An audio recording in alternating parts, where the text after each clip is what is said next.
ఎడారిలో సెలయేర్లు. డిసెంబర్ 15వ తేదీ. తెల్లని వస్త్రములు ధరించుకొని నాతో కూడా సంచరించెదరు. ప్రకటన గ్రంథం 3వ అధ్యాయము 4వ వచనం. అప్పుడే కురిసిన మంచులో అడుగుజాడల గుర్తుల ఆనవాళ్లను అధ్యయనం చేయడం చాలా ఆసక్తికరంగా ఉంటుంది. అక్కడ దేవుడు ప్రకృతి యొక్క సాధారణ గుర్తులను చెరిపివేసి నూతన గుర్తులను రాయగలిగే మచ్చలేని రాయని ఖాళీ పేజీలను ఇస్తాడు. ఉదయాన్నే మీరు పొలానికి వెళ్తున్నప్పుడు మీకంటే ముందుగా వెళ్ళిన జంతువుల పురుగుల జాడలు మీకు కనబడతాయి. అవి అప్పుడే దాటి వెళ్ళాయా అన్నంతగా వాటి జాడలు మోసం చేస్తాయి.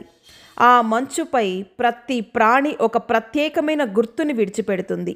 ఆ జాడలను బట్టి మీరు వాటిని గుర్తించగలుగుతారు. ఆత్మీయ ప్రపంచం స్వచ్ఛమైన ప్రపంచం. అపవిత్రమైనదేదీ దానిలో ప్రవేశింపదు.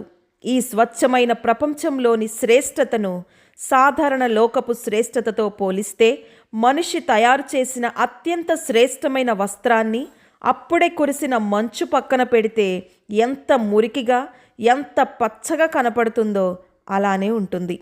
పాపం యొక్క బురద మార్గాల్లోకి మీరు తొలగినట్లయితే మీరు స్వచ్ఛమైన మంచుగల సరైన మార్గానికి తిరిగి వచ్చినప్పుడు దాని స్వచ్ఛతను పాడు చేయడానికి ఈ బురద మార్గాల్లోని మురికిని తీసుకొస్తారు.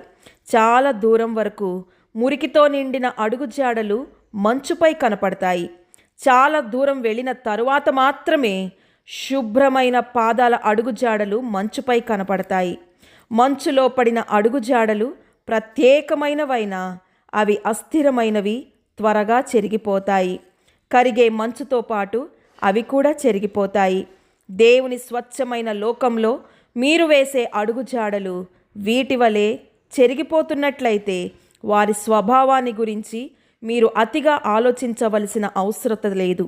కానీ అవి మీ స్వభావం వలె, దేవుని వాక్యం వలె, దేవుని నీతి వలె నిలిచి ఉంటాయి. దృఢమైన ఇసుకరాయి పలకలపై లక్షల సంవత్సరాల క్రితం అంతరించిపోయిన సముద్ర తీరాల్లో నడిచిన పక్షుల సరీసృపాల అడుగుజాడలను మనం చూస్తాం.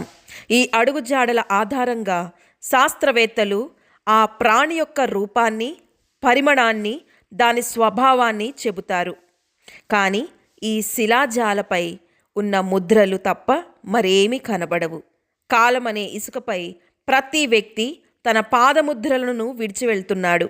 అవి ఎంతో కాలం నిలిచి ఉండే శిలాజాలుగా మారి దాటి వెళ్ళిపోయిన తరువాత కూడా వాటిని గురించి అర్థం చేసుకోగలిగేలా ఉంటాయి.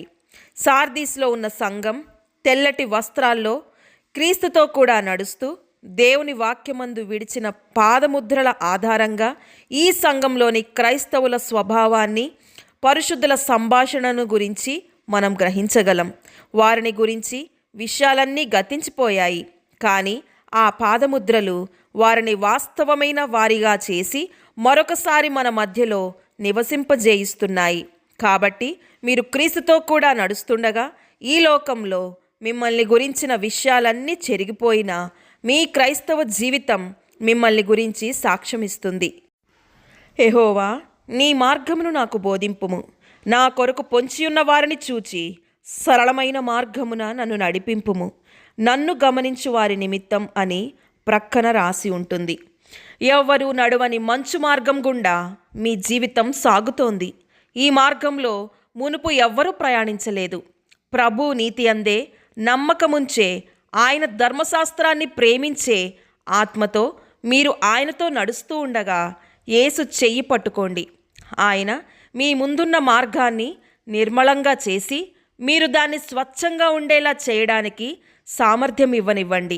మీరు ప్రభువైన యేసును వెంబడిస్తుండగా ఇతరులు మీ అడుగుజాడలను గుర్తుపట్టి మిమ్మల్ని అనుసరించినట్లు స్వచ్ఛమైన, ప్రత్యేకమైన, విశేషమైన దైవిక పాదముద్రలను విడిచిపెట్టండి. దేవుడి మాటలను దీవించునుగాక. ఆమేన్.